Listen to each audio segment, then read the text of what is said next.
Les postos, on va analyser cette défaite du FC Barcelone ce soir face à l'Athletic Bilbao en finale de Supercoupe d'Espagne. Honnêtement, quand on regarde la première demi-heure de jeu, jamais on s'attend à ce que ce match finisse à 3 buts à 2.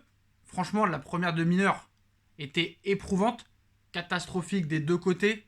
Franchement, on s'est ennuyé. Au bout d'une demi-heure, j'allais m'endormir. Et comme quoi, un match peut s'ouvrir et se délivrer d'une minute à l'autre. Voilà, franchement, parce qu'au bout d'une demi-heure, on s'ennuyait. Comme vous le savez, hein, le Barça, Paris Saint-Germain arrive à grands pas dans un mois. Qui est le mieux en ce moment entre le Paris Saint-Germain et le FC Barcelone à l'heure où on parle? Pour moi, réellement, c'est du 50-50. Je vais dire pourquoi à la fin de la vidéo, mais voilà.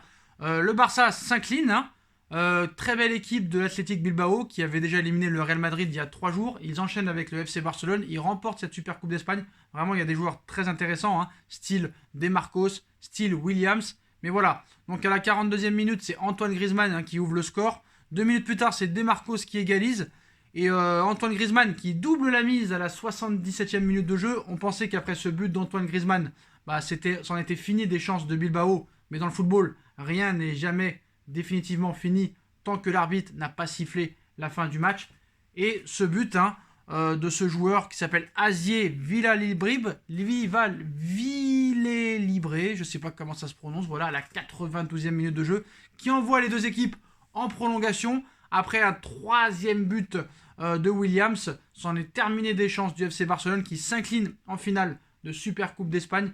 Et les postos, on a vu un Barça à deux visages. Voilà, un bon Barça entre la 45e et la 85e, on va dire. Deux équipes qui vraiment s'observaient les premières demi-heures. Alors, honnêtement, cette défaite du Barça va faire mal encore au niveau du moral des troupes.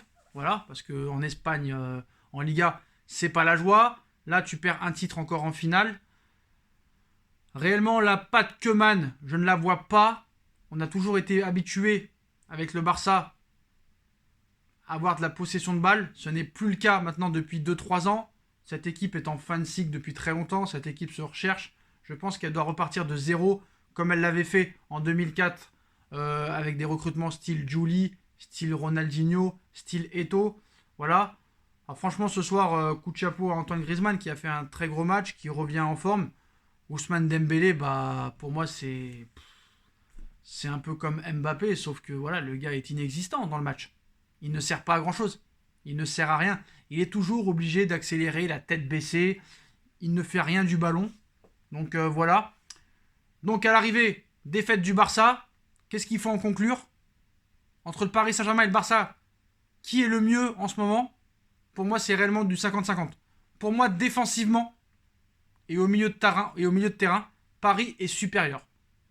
Offensivement, pour moi, le Barça est supérieur. Le Barça a beaucoup de qualités offensives.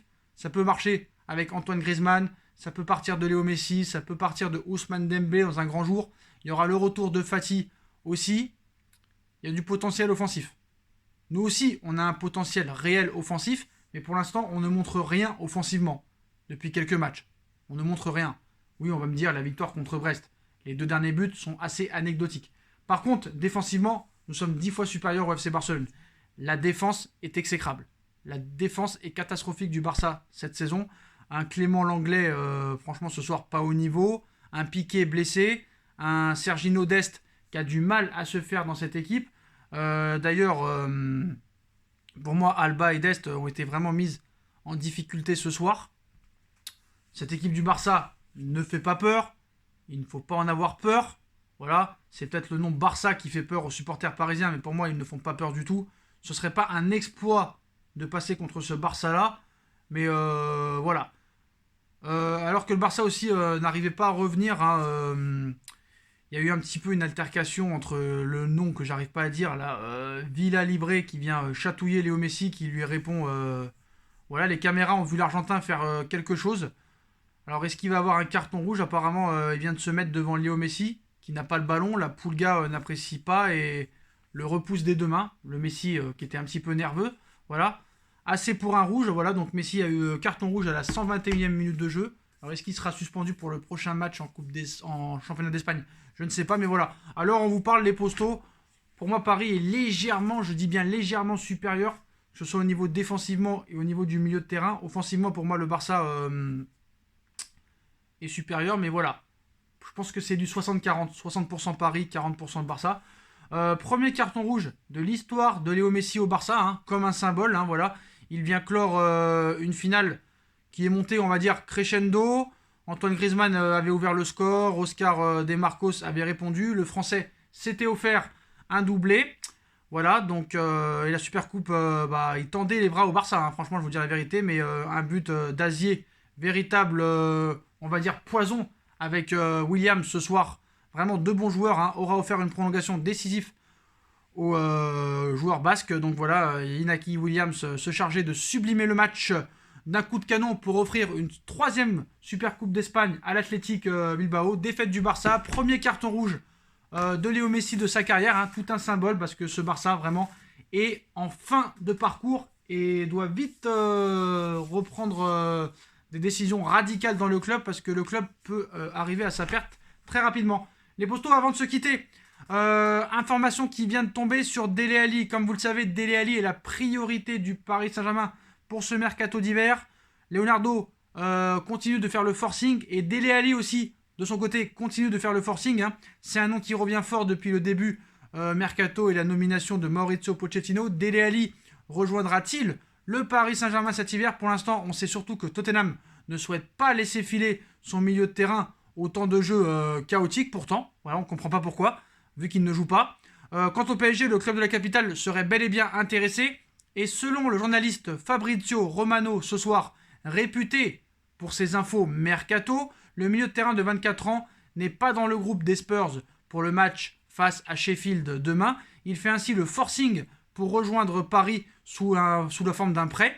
Alors que les deux clubs continuent de négocier, ce transfert quand même a très grande chance de se faire pour un prêt de 6 mois sans option d'achat. Paris prendrait la majorité du salaire et Dele Alli repartirait à Tottenham dans les 6 prochains mois. Donc voilà.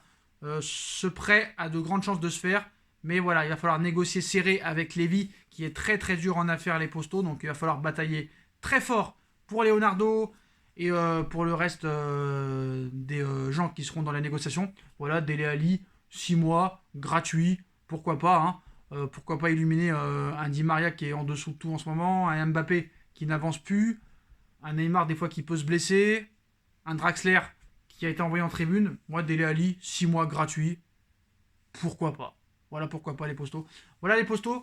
Donc c'est la fin de cette vidéo. Hein. Fin de mon anniversaire. Quelle journée quand même de folie les postos. Merci à tous ceux qui m'ont envoyé des messages via Instagram, via YouTube, via Twitter, via Facebook, via Messenger, via je ne sais pas quoi. Voilà, merci à tous les postos. Vous êtes les meilleurs. Dites-moi en commentaire ce que vous avez pensé de la défaite du FC Barcelone. Qu'est-ce que vous en pensez du premier carton rouge de Léo Messi, du match dans un mois face au Paris Saint-Germain? Pour vous, c'est plutôt le Barça qui est favori ou plutôt le Paris Saint-Germain? Dele Alli fait le forcing pour rejoindre la capitale aussi. Dites-moi ce que vous en pensez. Puis les gars, on se retrouve très vite pour une nouvelle vidéo, les postos. Tchuss!